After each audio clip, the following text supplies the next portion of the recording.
Hello friends, नमस्कार। सभी लोगों का स्वागत है। बिहार एसएससी सीजीएल 2025 के लिए जो ये सीरीज चल रहा है, मोस्ट इम्पोर्टेंट सीरीज है। आप लोग जरूर हमारे साथ जुड़िए। भारतीय संविधान का जो है संघ की कार्यपालिका तथा विधायिका का भाग 4 आज देखेंगे। राष्ट्रपति उपराष्ट्रपति कंप्लीट हो चुका है और काफ़ी सारे वीडियो अपलोड हो चुके हैं। आप चैनल के प्लेलिस्ट में जा करके देखिए। यदि आप कोई भी एग्ज़ाम देने वाले हैं तो आपके लिए महत्वपूर्ण है। प्रारंभ करते हैं आज के वीडियो को। यदि आपको अच्छा लगेगा, देखने के बाद कुछ सीखने को मिलेगा, तो चैनल को सब्सक्राइब कर लीजिएगा। पहला प्रश्न है, विभिन्न मंत्रालयों को वित्तीय संसाधनों का आवंटन किया जाता है। जो विभिन्न मंत्रालय है उसको वित्तीय संसाधनों का आवंटन वित्त मंत्रालय के द्वारा किया जाता है। मंत्रालयों के बीच समन्वय कौन स्थापित करता है? जो मंत्रालय हैं उनके बीच समन्वय स्थापित करते हैं कैबिनेट सचिवालय। मंत्रालयों के बीच समन्वय स्थापित करते हैं कैबिनेट सचिवालय। केंद्रीय कैबिनेट सचिवालय किसके निर्देशाधीन कार्य करता है? जो केंद्रीय कैबिनेट सचिवालय है वो किसके निर्देशाधीन कार्य करता है? तो केंद्रीय कैबिनेट सचिवालय प्रधानमंत्री के निर्देश के अधीन कार्य करते हैं। तो मंत्रालयों के बीच समन्वय स्थापित करते हैं कैबिनेट सचिवालय, और कैबिनेट सचिवालय किसके निर्देश के अधीन है? राष्ट्रपति के निर्देश के अधीन है। कैबिनेट सचिव किसका अध्यक्ष होता है? जो कैबिनेट का सचिव है वो अध्यक्ष होता है सिविल सर्विसेज बोर्ड का। कैबिनेट सचिव किसका अध्यक्ष होता है? सिविल सर्विसेज बोर्ड का। नेक्स्ट है, राष्ट्रपति को लोकसभा के विघटित करने की सिफारिश कौन करता है? यानी लोकसभा को विघटन करना है, ऐसा सिफारिश राष्ट्रपति से कौन करते हैं? प्रधानमंत्री करते हैं। राष्ट्रपति एवं मंत्रिपरिषद के बीच संवाद की मुख्य कड़ी, जो संवाद की मुख्य कड़ी है मंत्रिपरिषद और राष्ट्रपति के बीच, वो है प्रधानमंत्री। अगला है, किसी मंत्री को त्यागपत्र देने अथवा राष्ट्रपति को उसे बर्खास्त करने की सलाह कौन दे सकता है? किसी मंत्री को त्यागपत्र देने अथवा राष्ट्रपति को उसे बर्खास्त करने की सलाह कौन दे सकता है? प्रधानमंत्री। यानी प्रधानमंत्री किसी मंत्री से बोल सकते हैं कि आप त्यागपत्र दे दो, या फिर राष्ट्रपति से बोल सकते हैं कि इसको बर्खास्त कीजिए। कौन कह सकते हैं? प्रधानमंत्री। प्रधानमंत्री की मृत्यु अथवा त्यागपत्र से विघटित हो जाती है तो मंत्रिपरिषद विघटित हो जाएगी पूरी की पूरी। राष्ट्रपति उसी व्यक्ति को प्रधानमंत्री नियुक्त करता है जो हो लोकसभा में बहुमत प्राप्त दल का नेता। आमतौर पर ऐसा ही होता है।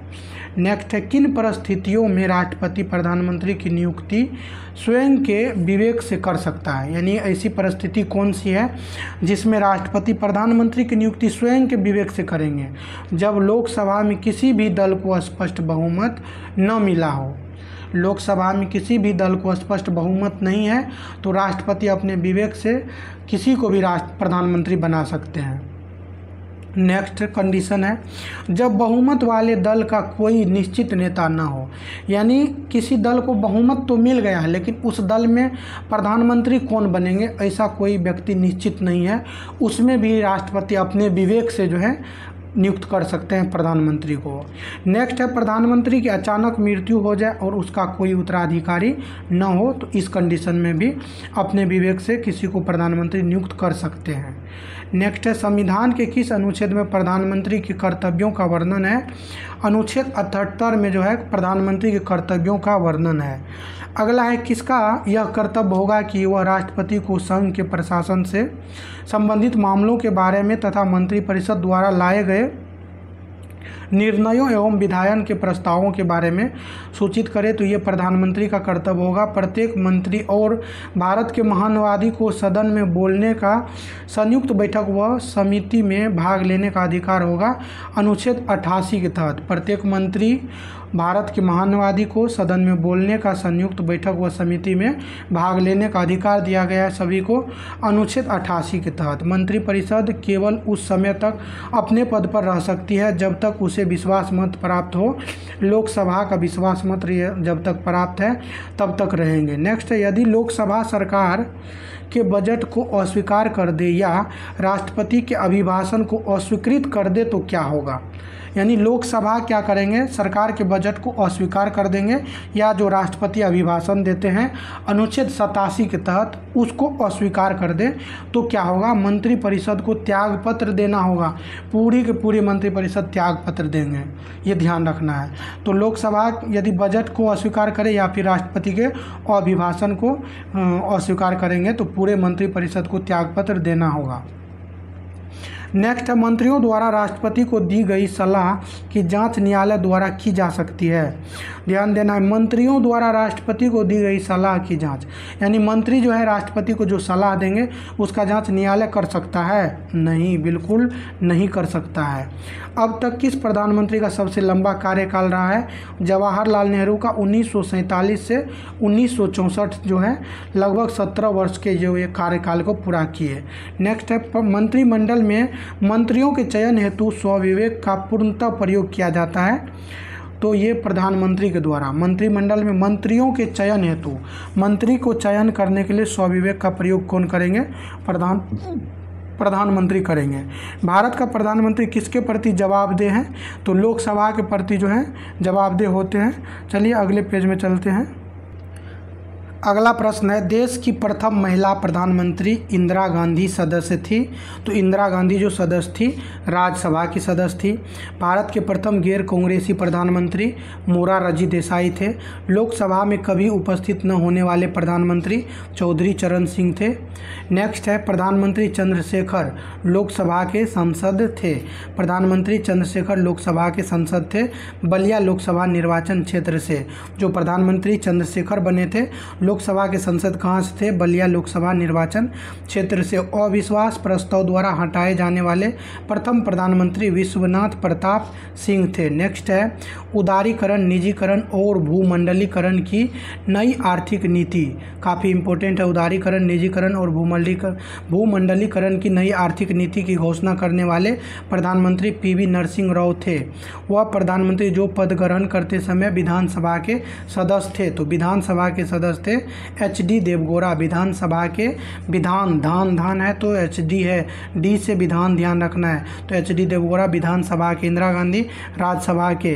किस प्रधानमंत्री का सबसे छोटा कार्यकाल मात्र 13 दिन का अटल बिहारी वाजपेयी का कार्यकाल है? प्रधानमंत्री बनने से पहले मनमोहन सिंह किन 2 पदों पर कार्य कर चुके थे? तो भारत के वित्त मंत्री रह चुके हैं, योजना आयोग के उपाध्यक्ष, रिजर्व बैंक के गवर्नर, अंतर्राष्ट्रीय मुद्रा कोष के प्रतिनिधित्व भी कर चुके हैं। तो ध्यान देना है, तो ये जो प्रधानमंत्री बनने से पहले मनमोहन सिंह हैं, ये किन पदों पर कार्य कर चुके हैं? तो भारत के वित्त मंत्री, जब वहीं जो उदारीकरण, वैश्वीकरण, भूमंडलीकरण हो रहा था तो उस समय जो थे नई आर्थिक नीति के समय भारत के वित्त मंत्री थे मनमोहन सिंह। योजना आयोग के उपाध्यक्ष रह चुके हैं, रिजर्व बैंक के गवर्नर भी रह चुके हैं, अंतर्राष्ट्रीय मुद्रा कोष के भी प्रतिनिधि रह चुके हैं। राष्ट्रीय सुरक्षा समिति का प्रधान कौन होता है? तो राष्ट्रीय सुरक्षा समिति जो है इसका प्रधान होते हैं प्रधानमंत्री। राष्ट्रीय सुरक्षा समिति का प्रधान कौन होता है? प्रधानमंत्री। ये ध्यान रखना है, राष्ट्रीय सुरक्षा समिति का प्रधान कौन होते हैं? प्रधानमंत्री। नेक्स्ट है, council of scientific and industrial research का अध्यक्ष कौन होते हैं? Council of scientific and industrial research, council of scientific and industrial research का अध्यक्ष कौन होता है? तो ये होता है प्रधानमंत्री। प्रधानमंत्री ध्यान रखना है। स्वतंत्र भारत में प्रथम बार संसदीय सचिव का पद किस वर्ष सृजित किया गया था? स्वतंत्र भारत में प्रथम बार संसदीय सचिव का पद, ये ध्यान रखना है, कौन सा पद है? संसदीय सचिव का पद किस वर्ष सृजित किया गया था? 1951 में। अगला है, संघीय मंत्रिमंडल का पुनर्गठन किसकी रिपोर्ट पर आधारित है? जो संघीय मंत्रिमंडल है इसका पुनर्गठन गोपाल स्वामी अयंगर की रिपोर्ट पर आधारित है। संघीय मंत्रिमंडल का पुनर्गठन किसकी रिपोर्ट पर आधारित है? संघीय मंत्रिमंडल जो है इसका पुनर्गठन गोपाल स्वामी अयंगर की रिपोर्ट पर। स्वतंत्र भारत के प्रथम वित्त मंत्री थे R.K. शनमुखम शेट्टी। नेक्स्ट है, वह नेता जो नेहरू के कैबिनेट में पहले गृह मंत्री तथा बाद में रक्षा मंत्री भी थे। तो नेहरू कैबिनेट में पहले गृह मंत्री और बाद में रक्षा मंत्री कैलाश नाथ काटजू। ध्यान रखना है, नेहरू जी के जो कैबिनेट थे उसमें पहले गृह मंत्री बाद में रक्षा मंत्री बने थे कैलाश नाथ काटजू। कैलाश नाथ काटजू। स्वतंत्रता के पश्चात भारत के प्रथम कानून मंत्री कौन बने थे? स्वतंत्रता के पश्चात कानून मंत्री बने थे डॉक्टर भीमराव अंबेडकर। भारत के ऐसे प्रधानमंत्री जिनकी मृत्यु देश के बाहर हुई, लाल बहादुर शास्त्री 1966 में हो गया था। उप प्रधानमंत्री पद है गैर संवैधानिक, यानी ये संविधान में इसका वर्णन नहीं है, इसीलिए अभी वर्तमान में कोई भी नहीं है उपराष्ट्रपति। कैबिनेट समितियों का गठन जो कि गैर संवैधानिक है किया जाता है। कैबिनेट समिति जो होते हैं इसका गठन किया जाता है, और यह क्या है? कैबिनेट समिति गैर संवैधानिक है और इसका गठन किया जाता है प्रधानमंत्री के द्वारा। अगला है वह कौन थे जो प्रधानमंत्री बनने से पूर्व राज्यों के मुख्यमंत्री पद पर आसीन रह चुके थे? तो मोरारजी देसाई जो है प्रधानमंत्री बनने से पहले मुख्यमंत्री रहे हैं, मोरारजी देसाई। चौधरी चरण सिंह भी प्रधानमंत्री बनने से पहले क्या रहे हैं? मुख्यमंत्री। वीपी सिंह जो हैं ये भी प्रधानमंत्री बनने से पहले मुख्यमंत्री रहे हैं। नरसिम्हा राव जो है प्रधानमंत्री बनने से पहले मुख्यमंत्री रहे हैं। एचडी देवगौड़ा ये जो है प्रधानमंत्री बनने से पहले मुख्यमंत्री रहे हैं, ये शायद कर्नाटक के रहे हैं। और नरेंद्र मोदी भी प्रधानमंत्री बनने से पहले मुख्यमंत्री रहे हैं गुजरात के। तो चौधरी चरण सिंह उत्तर प्रदेश में रहे थे और आपको एचडी देवगौड़ा कर्नाटक में, नरेंद्र मोदी गुजरात में। तो ये आपको नरसिम्हा राव, मोरारजी देसाई और वीपी सिंह ये कहाँ से मुख्यमंत्री रहे हैं आप लोग एक बार कमेंट करके बताइएगा, ताकि आपका भी ये क्लियर हो जाएगा।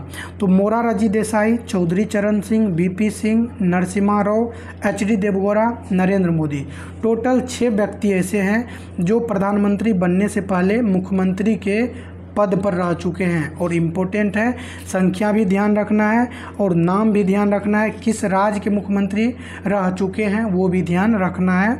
और इसको आपको सर्च करना पड़ेगा गूगल में कि ये किस राज्य के रहे हैं, ये किस राज्य के रहे हैं और ये कहाँ के रहे हैं। एचडी देवगौड़ा कर्नाटक, नरेंद्र मोदी गुजरात और चौधरी चरण सिंह जो है उत्तर प्रदेश। ये 3 हमें याद है और ये थोड़ा थोड़ा मिसमैच हो रहा है, तो आप लोग इसको ज़रूर कमेंट कर दीजिएगा ताकि सभी लोग इसको क्लियर समझ लेंगे।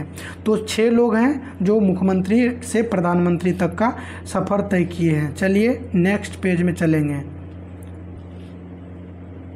नेक्स्ट पेज में आपको ध्यान देना है, भारत के प्रधानमंत्री जो अभी तक रहे हैं उनका देखेंगे। पंडित जवाहरलाल नेहरू 15 अगस्त 1947 से 27 मई 1964 तक रहे हैं। गुलजारी लाल नंदा प्रथम कार्यवाहक प्रधानमंत्री रहे हैं 1964 में। लाल बहादुर शास्त्री जो हैं 1964 से 66 तक रहे हैं। ताशकंद में जो है 1966 में इनकी मृत्यु हो गई थी पद पर रहते हुए। गुलजारी लाल नंदा दूसरी बार कार्यवाहक राष्ट्रपति के ये प्रधानमंत्री के रूप में आए हैं। श्रीमती इंदिरा गांधी भी आए हैं, 1966 से 67 तक रहे हैं। उसके बाद जो है फिर मोरारजी देसाई आ गए हैं 1966 से, यहाँ ध्यान देना है 77 है। इंदिरा गांधी कब से कब तक रहे हैं? 1966 से 1977 तक रहे हैं। और मोरारजी देसाई जो है 1977 से 1989 तक रहे हैं। चौधरी चरण सिंह फिर आ गए थे 1979 है यहाँ पे, 79 से लेकर के 1980 तक चौधरी चरण सिंह रहे हैं। और दोबारा जो है इंदिरा गांधी आती है कब? 1980 में, 1980 से 84 फिर इंदिरा गांधी रहते हैं। अगला है राजीव गांधी और ये 1984 से लेकर के 1989 तक प्रधानमंत्री के पद पे रहे हैं। विश्वनाथ प्रताप सिंह जो है 89 से लेकर के 1990 तक आए हैं। फिर जो है चंद्रशेखर आए हैं, ये रहे 1990 से लेकर के 1991 तक। पीवी नरसिम्हा राव जो हैं 91 से लेकर के 1996 तक जो है रहे हैं ये प्रधानमंत्री। अटल बिहारी वाजपेयी 96 में आए थे और 96 में ही चले गए थे। नेक्स्ट है एचडी देवगौड़ा। एचडी देवगौड़ा जो हैं ये कब से कब रहे हैं? 1996 से से 1997, इंद्र कुमार गुजराल 1997 से 98 तक, अटल बिहारी वाजपेयी 1998 से 99 तक। नेक्स्ट देखते हैं कौन है। अटल बिहारी वाजपेयी दोबारा से आए हैं, पूरा कार्यकाल रहे हैं 1999 से 2004 तक, और 2004 से 14 तक रहे हैं डॉक्टर मनमोहन सिंह, और 26 मई 2014 से जो है अभी वर्तमान तक नरेंद्र दामोदर दास मोदी हैं। तो ये ध्यान रखना है 26 मई 2014 से। भारत के उप प्रधानमंत्री, अब उप प्रधानमंत्री कौन कौन रहे हैं। सरदार वल्लभ भाई पटेल प्रथम उप प्रधानमंत्री थे 1947 से 50 तक, और इनके समय में जो है प्रधानमंत्री थे पंडित जवाहरलाल नेहरू। मोरारजी देसाई जो है ये उप प्रधानमंत्री भी रह चुके हैं, ये भी ध्यान रखना है, और प्रधानमंत्री भी रह चुके हैं। तो मोरारजी देसाई किसके समय में थे, श्रीमती इंदिरा गांधी के समय में। जगजीवन राम जो थे ये मोरारजी देसाई के समय में थे, तो मोरारजी देसाई प्रधानमंत्री से उप प्रधानमंत्री से प्रधानमंत्री बन गए। जगजीवन राम जो है उप प्रधानमंत्री थे, उस समय प्रधानमंत्री थे मोरारजी देसाई। चौधरी चरण सिंह जो हैं उप प्रधानमंत्री भी रहे हैं, चौधरी चरण सिंह। ध्यान रखना है चौधरी चरण सिंह मुख्यमंत्री, उप प्रधानमंत्री और प्रधानमंत्री तीनों पद पर रह चुके हैं, और इनके समय में जो प्रधानमंत्री थे मोरारजी देसाई। मोरारजी देसाई जो हैं उप प्रधानमंत्री भी रह चुके हैं। वाई चौहान जब उप प्रधानमंत्री थे तो चौधरी चरण सिंह प्रधानमंत्री थे। चौधरी देवीलाल उप प्रधानमंत्री थे तो वीपी सिंह प्रधानमंत्री थे। चौधरी देवीलाल, फिर चंद्रशेखर आ गए थे। लाल कृष्ण आडवाणी जो हैं ये अटल बिहारी वाजपेयी के समय में उप प्रधानमंत्री के पद पे थे, लाल कृष्ण आडवाणी। तो अभी तक जो है लाल कृष्ण आडवाणी ही मतलब अंतिम जो रहे हैं प्रधानमंत्री, लाल कृष्ण आडवाणी रहे हैं। और यहाँ से जो है महान्यायवादी एवं अटार्नी जनरल को नेक्स्ट पार्ट में देखेंगे। आप लोग हमारे साथ जुड़े रहिए, आपको अच्छा लग रहा होगा, कुछ सीखने को मिल रहा होगा। चैनल को ज़रूर सब्सक्राइब कर लीजिएगा, और आपको कुछ क्या सारी चीज़ सीखने को मिल जाएगा, कोई भी चीज़ आपसे नहीं छूटेगा, कोई भी प्रश्न नहीं छूटेगा। तो आज की वीडियो को यहीं पे समाप्त करते हैं, नेक्स्ट वीडियो लाएंगे नेक्स्ट।